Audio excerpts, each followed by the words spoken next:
Shields up, Iron Breakers. Rurikhan here, coming at you with another edition of the Kast, and in today's episode we're going to be talking about Anthem. Now, I actually have another Anthem video in the works right now where I'm going to be going in depth into gameplay as well as the loot system, character progression, and a bunch of other stuff, but today's video is going to be different. So Anthem has been a very interesting game to follow over the last couple of months because of the community surrounding the game. So on one side you have a lot of people that are super excited about the game, they're super hyped up because developers have been particularly transparent with gameplay live streams, as well as a microtransaction system that seems like it's actually going to be fair towards its player base. And then on the other side, you have a lot of people that are extremely negative about Anthem because of the fact that it is being published by EA and developed by BioWare, and people still have a really sour taste in their mouth from Mass Effect Andromeda and a lot of the business practices that EA has done in the industry as of late. Now, I'm not really going to partake in any particular side of this argument. I'm just looking at Anthem as a video game, and as a video game, it seems like something that I'm interested in from the gameplay that I've seen so far, the genre of it, the animations, the visuals, everything looks interesting to me, and it is a game that I want to provide more coverage for. And I know that that is going to be something that a lot of people are actually going to be surprised by because of the fact that I was critical of the Origin Access Premier program in a previous video. But that's just the thing that you need to understand about me.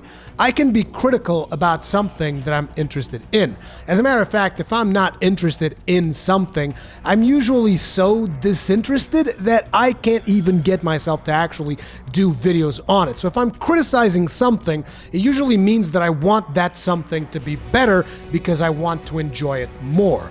To put things into perspective, currently my favorite game of all times is Monster Hunter World, and in that game there's an encounter called Kolv to Roth, and I friggin' hate it. And if you've ever seen a live stream of me doing Kolv to Roth, you will most likely know that I do not like that encounter. I do not like the amount of RNG that is involved with that encounter, and I've even done a video criticizing that encounter.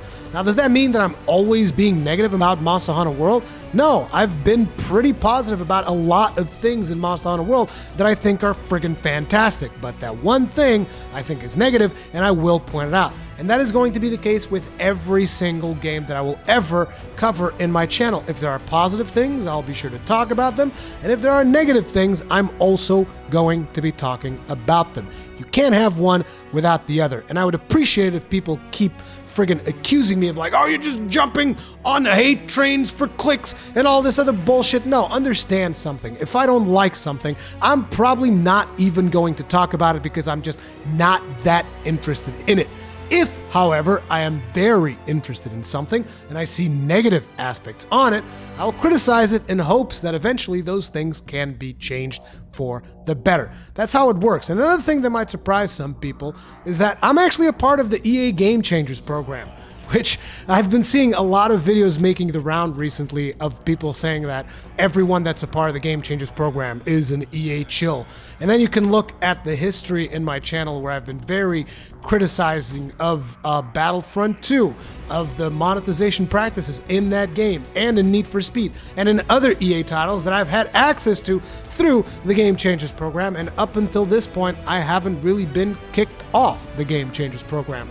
In my experience, that's actually been one of the more positive things about EA, particularly when it comes to content creators, because the only thing they actually ask you to do is to reveal that you got the game through the Gamechangers Program, and you have to put like their logo on the start of your video or whatever, and that's pretty much all they ask of you. I've never once been asked, you know, we need you to talk positively about this title, we need you to do this thing, or otherwise we're going to kick you off. All of these shady things that people say that they are doing in the background, maybe it's actually happening. What I can tell you is that it's definitely not happening to me, okay?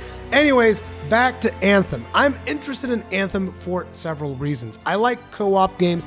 I like the art of the game. I mean, you can criticize whatever you want in regards of the content. I've seen a lot of people say, oh, the game doesn't have any content, or the game is a copy of this game. Naturally, one of the games that usually shows up is Destiny. But regardless of that, I like the art of Anthem. I think it looks really good. I like the concept of Anthem. I like the combat that we've seen so far. I like the combo system that there's in game. I like the fact that different javelins have different roles. As a matter of fact, in a recent live stream, I even saw that the Colossus can actually do a taunt, essentially actually becoming a tank for your group, and that might have hyped me up just a little bit. I'm not saying that I'm really excited about playing a Colossus because he has a fucking massive shield and he can charge through shit with it. Now he can also taunt to get enemies attacking him so that your team can flank. I'm not saying that I'm excited about that or anything, but I might be a little bit excited about that. But another interesting topic that I've seen being thrown around quite a bit whenever you look at discussions around Anthem is its long-term viability. People are extremely concerned about the end game. And the thing here for me, and this is very much a personal thing, is I'm not really looking to play Anthem forever. I know that a lot of people, you invest a certain amount of money into a game and you're like, you want to make sure that you get a certain amount of hours out of that game. And it's like, on a game like Anthem, to me personally, I'm like, okay, if I can get like 30, 40 hours of entertainment out of it, like, I think I'm good. I think that's probably going to be enough for me. If it happens more, if I get really engrossed in it and I feel like playing hundreds and hundreds of hours, then that's better. That's cool. That's way better, and it's going to be friggin' awesome. But if that doesn't happen, if I just play, the main story and I get to the end of the game and I play a couple of end game activities and I see, okay, I see the loop that you guys are working on here. I see what the grind is feeling like, and I'm just not feeling it, either because it's too RNG or because the tasks are too repetitive or because there's just not enough to keep me engaged right now. I will be okay with moving on. Like, I don't actually regret having played the Destiny 2 when it launched, because I played the story, which, it wasn't anything special, but it still was like an excuse to really enjoy the shooting in Destiny 2. And then I did the raid, and that was actually awesome. I got to raid lead, which I hadn't done in a good long time. Me and the Ironbreakers did the raid together. I took a bunch of people through that raid, and that was fun. And it's like, when I got to the point where I just felt like, okay, so I'm just playing for the powerful engrams now, I think I'm kind of done with it for now. And then eventually we come to find out that they were throttling XP and doing all of this shady shit. And eventually, I still didn't regret what I had played, because I still had that experience, that launch experience that I had with Destiny 2, which to me was positive. I enjoyed my time with Destiny 2, particularly because I had a community of Ironbreakers with me, which was a really, really good time.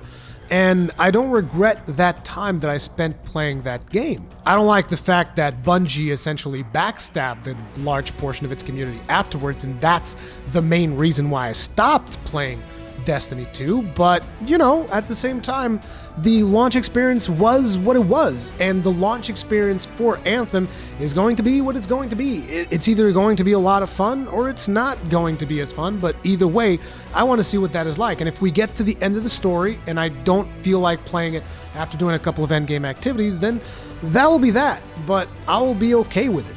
And I just think that a lot of people are like, oh, I just want to get in that grind and just stay in there and grind forever.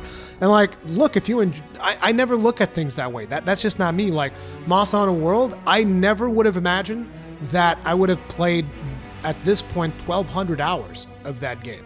I would not have imagined that that was going to be how long as I was going to put into it. And I still have more hours in me because there's still new events coming out and there's still new things happening, and I'm still interested in doing more things in that game.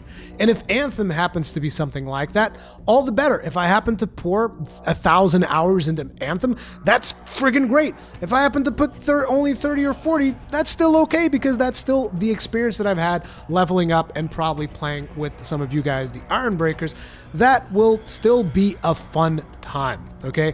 Now, my main concern when it comes to Anthem is whether or not they're going to go back on some of the promises that they have done. Now, just to reiterate, they've promised that every single DLC expansion that they put in the game, whether that is new instances, new dungeons, new story content, whatever, is going to be free for everyone. They specifically said this. And they've also said that the microtransactions are only going to be cosmetic. But the interesting thing here is, when the FAQ was put out, a couple of months ago, I have a video talking about this, the wording on the FAQ said, at launch, all microtransactions are going to be cosmetic. So this means that they've left themselves an out in case they want to change that in the future and start selling you guns or doing anything else. And I know that the developers up until this point, they've said, no, the microtransaction, everything's going to be cosmetic only. I'm just saying that at this point, with the things that I've seen in the gaming industry, it would not be particularly surprising for me if all of a sudden they turned around and said, hey, guess what? We're actually going to be selling you, I don't know, this special weapon on the in-game store or something like that. And that's just one of those things that I'm still somewhat skeptical of. I wish that at the very start, when they launched that initial FAQ, it did not say there, this is only going to be at launch. I wish it just said forever. But, you know, who the hell knows what's going to happen in the future. Either way, you guys can look forward to some more Anthem content as we get ready to actually play the game for the very first time on the 25th of January, which I'll be playing it. I'll be live streaming it over on Twitch, and I'll be giving you guys my impressions of that gameplay later down the line. Now, I really want to know what you guys think about Anthem. Let me know in the comment section below. Thank you very much for watching. If you guys enjoyed this video, remember you can subscribe so that you're always notified of my videos. And do remember, if you do subscribe, hit the bell icon. The like button helps out immensely. And if you do not like a video, at least hit the dislike button so that I know, so that I get that feedback from you. And naturally, comments are always appreciated because I love reading what you guys have to say. Thank you very much for watching, and I'll see you in the next one.